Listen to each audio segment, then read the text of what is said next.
L'Ajuntament de Sagunt ha acabat la rehabilitació dels hipotxeus jueus situats en la zona del castell. Es tracta d'excavacions en la roca o galeries subterrànies amb finalitats funeràries.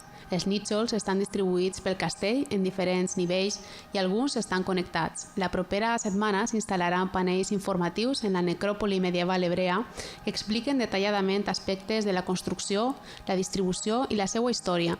Durant el segle XX es confonien aquestes excavacions funeràries amb refugis de la Guerra Civil. Aquesta adequació s'uneix a les del cementeri jueu situat en el vessant nord del castell entre aquest i la jueria. Les diferents intervencions arqueològiques de la zona han permès recuperar aquest important espai de la història saguntina. Es documenten diverses tipologies de tombes dels segles XIV i XV i les inhumacions presenten una orientació nord-sud, amb el cap al sud i els peus al nord. Les lleis jueves referides a la mort es basen en l'honor i en el respecte que mereix un ésser humà mort i en l'auxili als seus familiars.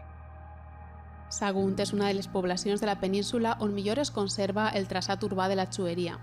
El barri jueu està situat a l'oest del carrer Castell amb accés a través d'un portal amb arc de mig punt, conegut amb el nom de Portalet de la Juderia o Portalet de la Sang.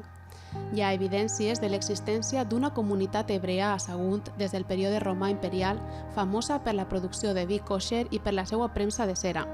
En 1492, després de ser expulsats pels reis catòlics, es va acabar la vida hebrea a Sagunt.